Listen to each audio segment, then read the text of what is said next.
There's nothing quite like a good mafia story.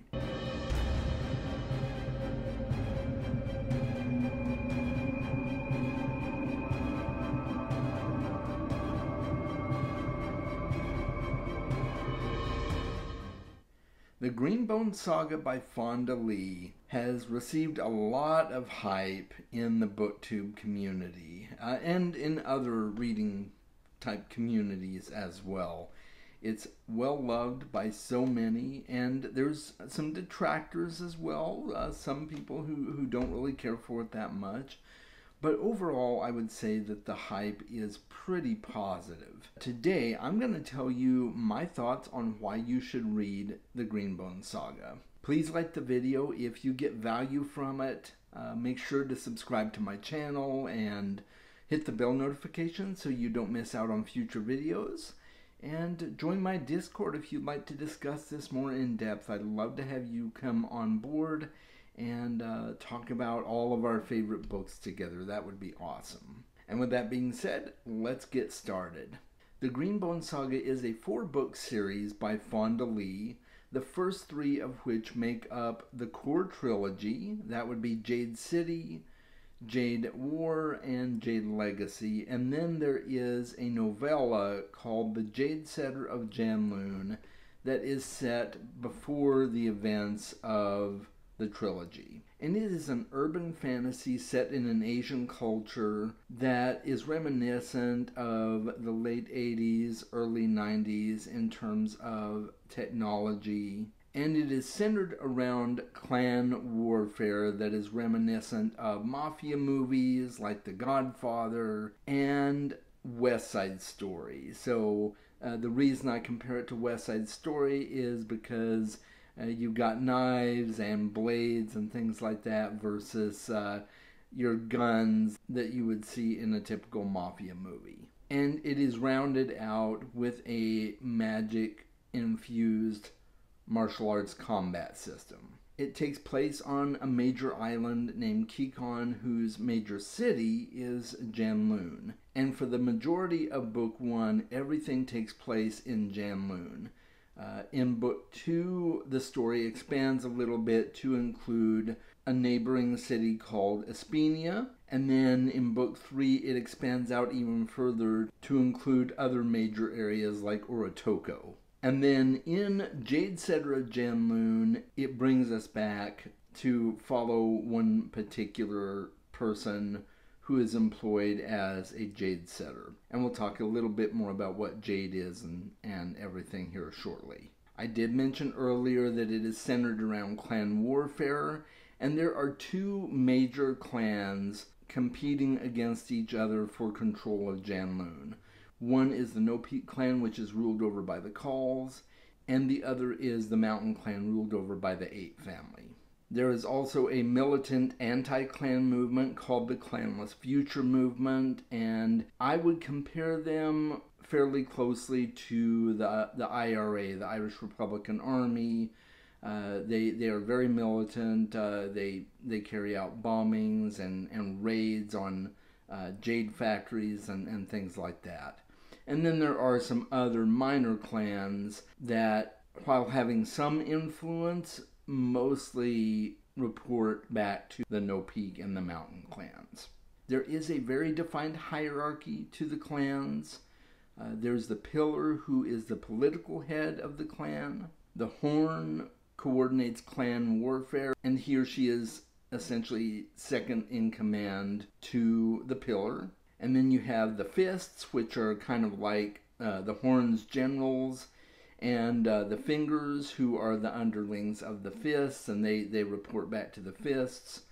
And then there is another office called the Weatherman. And the Weatherman's office is essentially the public relations wing of the clan. There are some fairly unique elements to this story that come out of Asian culture. There's a very heavy emphasis on honor, which is very important in Asian cultures. To be disrespectful is to dishonor someone, and very oftentimes there are consequences to that, and you have to work hard to restore that person's honor to them. One of the ways that that is done in this story is clean-bladed dueling. If someone is disrespected or dishonored, they will say to the person who dishonored them, I offer you a clean blade, and that is basically a challenge for a duel. And if the person refuses the duel, that is also a mark of dishonor. So there are several moments in these books where you witness a clean-bladed duel, and it's just really, really fascinating. And typically those clean-bladed duels end in death. One thing that really helped immerse me in the story is it follows traditional Asian naming formats. So you typically cite the person's surname first, and then their personal name, and of course any honorifics that may go with that. So in this story, the calls, for instance, would typically be referred to as called Jen. So Jen is the honorific, and Call is the family surname. And those who are close enough to the Calls to know them might typically refer to them by their first name, but they would still add Jen onto the end of it as an honorific to show respect. And there are also several martial schools that are run by the different clans to train Greenbone warriors in the use of Jade. Let's talk for a few minutes about some of the main characters. There is Call Hiloshidan, or Hilo as he's referred to for short. And at the time the story starts out, he is the horn of the No Peak clan. His brother, Call Lanshinwan, or Lan for short, is the current pillar of the No Peak clan when the story starts out. That was passed to him by his father, Call Sennington, who is now known as the Torch of No Peak clan. So the Torch is the wisest, the elder of the clan, who may not be directly involved in clan politics much anymore, but is still given great deference and respect, and is often asked guidance in matters of managing the clan. Hilo's sister, Call Shay, has been away in Aspenia and has recently come home to visit, and eventually ends up becoming involved in the clan again, even though she's been away from it for such a long time and hasn't really even worn Jade in many years, because she at one time had decided she didn't want to be part of the clan. There is also Emery Andon. He is an adopted son of the Call family. He is half Kikanese, half Aspenian, and he has been taken under the wing of Call Hilo and has been groomed by him for involvement in the clan, and hopefully one day even leadership in the clan if he so chooses. And he has been attending one of the martial schools in Janloon. 8 Madashi is the ruler of the Mountain Clan. She became pillar by force. And I won't go into any other details about that, because you'll just have to find out how that happened for yourself. Gaunt Ash is her horn, and of course there are many other fists and fingers that you will meet throughout the course of this story. So I won't go into too many details about all the different characters here, but just know that there are many, many characters that are weaved into the story over the course of the 3 books. And then there is another character named Barrow. He is a street thief who is obsessed with Jade and ends up working hard to get involved with the clanless future movement. So of all the characters that we meet throughout the course of these stories, those are the most prominent characters that you will see pop up over and over again. The magic is based on Jade sensitivity. The precious ore is mined and then refined into stones that can be worn around the neck.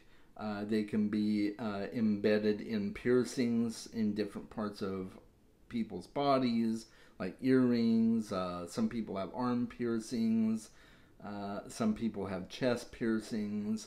and the more jade a person wears, the more powerful they are. And that also becomes a status symbol. So the more jade you wear, the more feared you are. And oftentimes in duels, whether it's a regular fight or a clean-bladed duel, whoever the victor is, which again, it usually ends in death, whoever the victor is takes the other person's jade for their own and wears it as a mark of pride and as a mark of status, saying, I defeated so-and-so, you need to fear me because I'm wearing all this jade. Now, of course, there are risks to wearing too much jade, and that happens in the story as well. So you will find out the limitations and the risks for wearing too much jade, but there is a fascination with wearing it to lord it over your enemies. Kikanese, those who are native to Kikan, have an innate jade sensitivity. So if you are a pure-blooded Kikanese, there is a good chance that you are reactive to jade, except in rare circumstances. There are people who are jade non-reactive, and they are referred to as stone eyes. And it is a mark of poor status, actually, to be a stone eye, as you might well imagine. And jade sensitivity can have different effects depending on how much jade you wear and your ability to control it and the kind of training that you've had. It can increase strength, agility. A person can jump longer distances. And so it's not so much of a magic system per se as it is a superhuman ability. It is magic, but it really increases human abilities to a superhuman level. There are outsiders who are not born Kikanese that can use jade as well by means of a drug called shine. It gives common people the ability to use jade and assimilate some of the abilities that jade gives. And as you can imagine, that has created a drug trade marketing shine. And one of the groups that is heavily involved in the shine trade is the Clanless Future Movement, because their ideal is that everybody should have access to jade and everybody should be able to use jade for their own purposes. So what did I like about the book?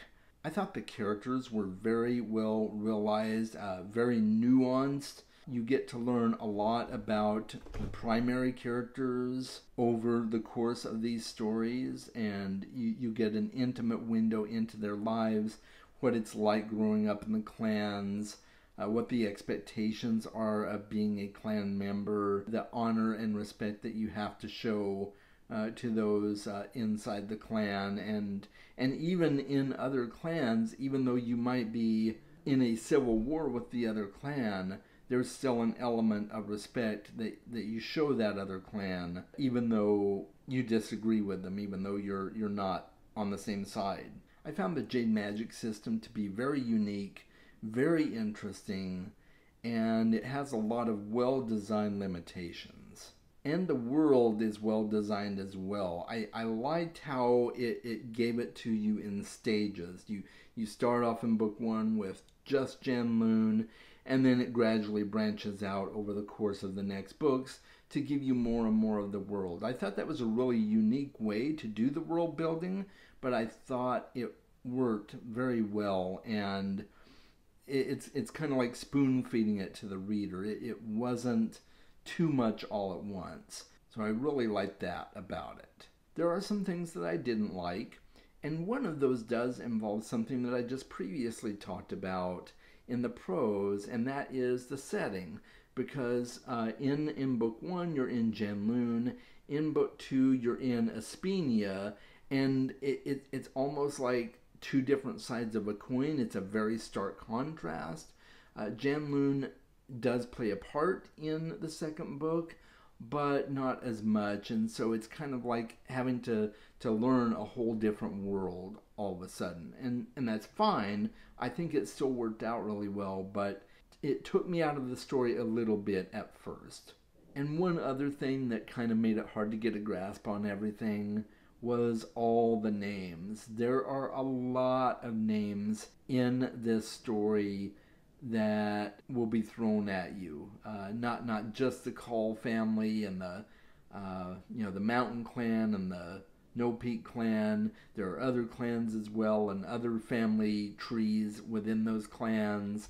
And there are supporters of the clans called Lantern Men, and you'll meet some of the Lantern Men as well. It's a jumble of a lot of names, and so just be aware of that. There is a glossary, so that helps, but you're going to need to kind of sit down and kind of think through, okay, who is this person again? And, oh, okay, yeah, I remember them. And then who's this person over here?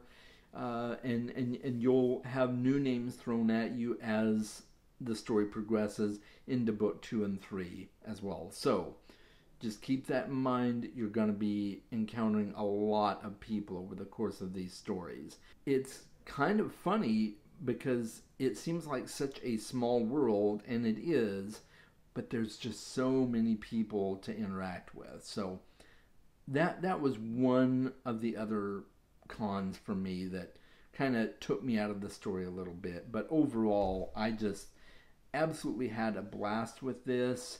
I do highly recommend reading the Jade Setter of Janloon as well. Don't read it until you have read the other 3 books, but it's a neat little window into the life of a Jade Setter in Janloon. And the Jade Setter is the person who sets the stones for jewelry and weapons. The weapons can have jade embedded in them as well, and that it enhances the strength and abilities of the weapon. There are weapons called moon blades that are very well regarded and very highly feared, and there can be jade stones embedded in those to increase their deadliness. So the Jade Setter is the one that handles all that, and that particular story gives you a window into the life of a preeminent Jade Setter who is revered by both clans for their jade setting abilities. And I thought it was a really neat little story, and I highly, highly recommend it. I almost like the Jade Setter of Janloon better than the other 3 books, even though they're all excellent. I definitely think that you should read the Greenbone Saga. It's a wild ride, it's fast-paced, it's action-packed, it doesn't really drag at all, and the world building is just fascinating. If you like mafia movies like The Godfather, and you like martial arts movies like Bruce Lee movies and stuff like that, you're absolutely going to love the Greenbone Saga. I think you will feel right at home. So I would put this in my hoard. This is just a fantastic read, and I would definitely read it again. Let me know in the comments what your thoughts are on this video. Have you read the Greenbone Saga? Let me know that as well. If you have not read the Greenbone Saga yet, is it on your current to-read list? Or have you kind of been on the fence with it? Let me know that too. How can I help encourage you to read this story and just find as much enjoyment from it as I did?